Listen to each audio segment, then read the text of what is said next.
Being a mother is learning about strength you didn't know you had and dealing with fears you didn't know existed. It's no wonder that righteous mothers through the ages have reached out to God for help. This is the story of a determined pioneer mother. Pernilla Nilsdotter Bom was born in 1818 in Sweden. Her parents taught her from the Bible, and she grew to be an intelligent, well-read woman who taught school.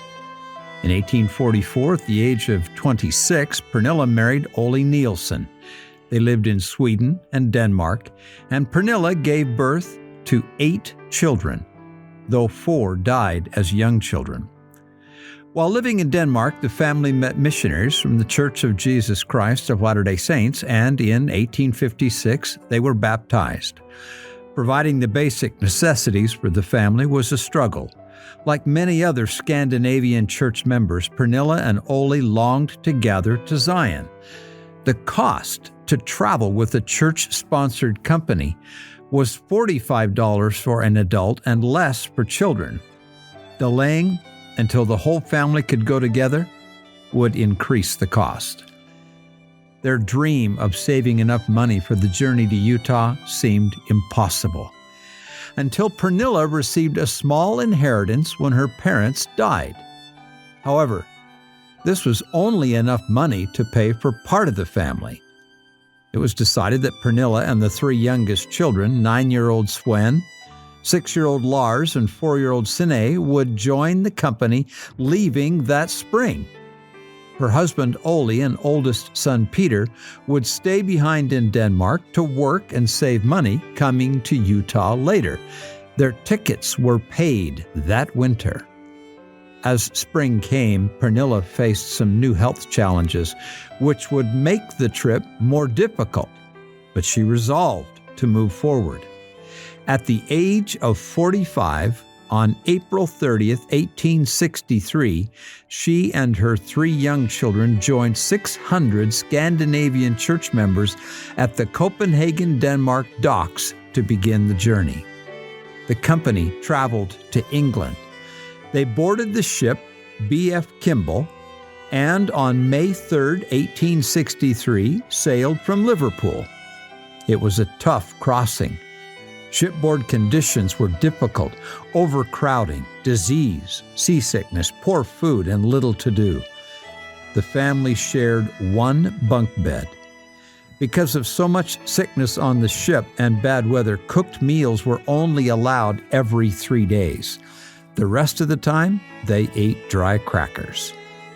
The ship arrived in New York Harbor, and on June 15, 1863, they were allowed to disembark and go through customs. They traveled in crowded train boxcars and by steamer, arriving in Florence, Nebraska. Like many others in the group, Pernilla and her children were exhausted, unaccustomed to the food, and her youngest daughter, along with many others, was sick. Their family was assigned to travel with the John F. Saunders Company, and along with 250 saints left on July 6, 1863. 50 wagons, each pulled by 4 oxen, carried food for travelers, their meager belongings, and merchandise to be sold in Salt Lake. People were expected to walk 20 miles each day except Sunday. Rations of flour, fat bacon, soda, salt, and pepper were issued twice a week. After walking all day, it was up to Pernilla and the other women to cook for and feed those in their care. Pernilla's family had no tent, but she managed to sew 2 sheets together and prop them on forked willows for shelter. Death was a frequent visitor in the company. After 2 weeks' travel, little Sine died at Loup Fork on the Platte River. Her 9-year-old brother, Sven, wrote years later, quote, "The only thing they could do was wrap her little body in a sheet and bury her on the lonesome plains," end of quote. After gathering some wildflowers from the hillside for the grave, they left to catch up to the company. It is fitting that Sine's name is included in the Pioneer Children's Memorial in Salt Lake, and a bronze statue of a boy about Swen's age is keeping watch next to her name. Pernilla and her 2 boys walked every step of the way, and the company arrived in Salt Lake City on September 5th, 1863. From there, they traveled another 100 miles south to Fairview, Utah, where she contacted the man who had baptized them in Denmark and asked for shelter. After traveling thousands of miles and enduring the grueling journey and death of her daughter, Pernilla's work was not complete. The health challenges she had worried about the previous winter before departing from her husband were apparent. She was, as the Bible would describe, great with child. 3 days after arriving in Fairview, this brave mother gave birth to a healthy baby boy whom she called Ole after his father. 2 years later, her husband and son joined them.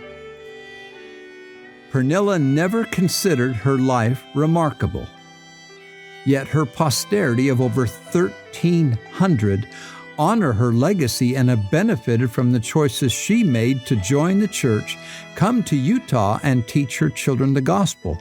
Like the thousands of pioneer sisters and mothers who shared her circumstances, she found the strength she didn't know she had, and with the Lord's help, faced the challenges of the future with faith.